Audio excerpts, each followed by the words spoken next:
چاہیں گے یہ بات، اس وقت ہم انڈیا کی قوم کو ایڈریس کر رہے ہیں. ہم ان کو سمجھانا چاہیں گے کہ تم اسرائیل کے پھندے میں آ کر ہم سے خام خواہ بلا وجہ کی دشمنی مول مت لو، کیونکہ ہم تمہیں بھی ماریں گے اور اسرائیل کو بھی اڑا کے رکھ دیں گے.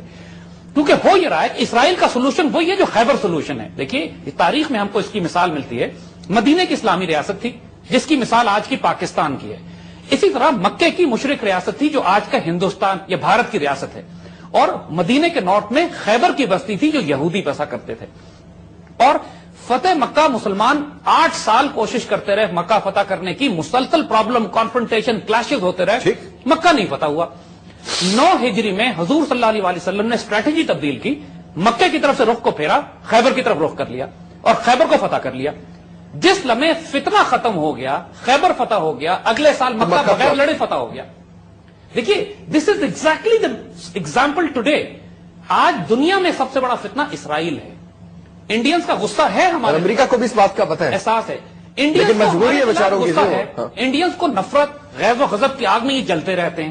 جرأت نہیں ہے کہ ہمارے آگے آنکھوں میں آنکھیں ملا سکیں، اس لیے کہ ہم نے 1000 سال حکومت کی ہے ان کے اوپر. اور یہ چھوٹی بات نہیں ہے ان کے لیے کہ جس نے 1000 سال ان پہ حکومت کی ہو اس کی آنکھوں میں آنکھیں ڈال کے کھڑے ہوں. لہذا ہوتا یہ کہ جب پٹتے ہیں ہم سے، یہ جب ہم ان کو ڈپٹ دیتے ہیں یہ بھاگتے ہیں اسرائیلی اور امریکنز کے پاس اور زائنسٹ کے پاس.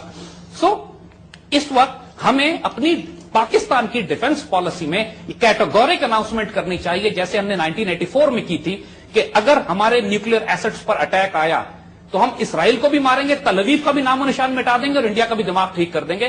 پوری طرح تیار ہیں. جو ہماری اطلاعات ہیں، گلبدین حکمتیار، حقانی اور ملا عمر ابھی سعودی عرب میں مل کر آئے ہیں سعودی بادشاہوں سے. پوری طرح گارنٹی انہوں نے کی ہے کہ وہ کسی قسم کی دہشت گردی افغانستان سے نہیں ہونے دیں گے. نمبر 2، کسی افغانستان کی زمین کو کسی ملک کے خلاف نہیں استعمال کریں گے اور ڈرگس کا خاتمہ کریں گے. یہ 3 شرائط تو اسی پہ تو جنگ ہو رہی ہے نا، دہشت گردی کی جنگ یہی تو ہے نا.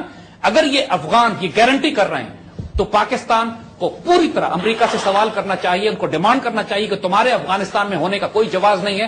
ہمارے لیے سیکیورٹی کے خطرات پیدا ہو چکے ہیں، تم یہاں سے نکلو ورنہ ہم تمہیں نکالنے کا بندوبست کریں گے. اور ان کو نکالنے کا بندوبست کوئی مشکل نہیں ہے. سپلائز بند کیجئے، افغان طالبان کو تھوڑا سپورٹ کیجئے، اور جس طرح لاشیں نکلیں گی ان کی، اگر زندہ نہیں نکلنا چاہتے تو ہم ڈبوں میں بند کر کے بھیج دیں گے انہیں. اور this is something that our politicians should do. پورے تمام سیاسی جماعتوں کو متحد ہو کے، یک زبان ہو کے پارلیمنٹ میں آ کے ڈیسائسو فیصلہ کرنا چاہیے. امریکن ہمارا بال بھی بیکا نہیں کر سکتا اگر ہمارے سیاستدان ڈٹرمن ہو کے فیصلہ کریں. جس لمحے آپ نے امریکنز کو افغانستان سے نکال دیا، اس کے بعد بھول جائیے کہ انڈیا کبھی تھریٹ کر سکے گا آپ کو. ایک بات ہم اور کرنا چاہیں گے. یہاں بار بار انڈیا میں یہ بات کہی جا رہی ہے کہ ہم بردرلی نیبرز کی طرح، بھائیوں کی طرح آپس میں کیوں نہیں رہتے، ہمارے نیوکلیر ویپنز ایک دوسرے کے خلاف استعمال ہو جائیں گے، ہمیں سرحد ختم کر دینی چاہیے، آزادانہ تجارت ہونی چاہیے. دیکھیے ہم ان ساری باتوں پر قائل ہیں اور ہم صرف یہ بتانا چاہتے ہیں کہ ہم یہ چاہتے ہیں کہ یہ سارے جھگڑے ختم ہوں.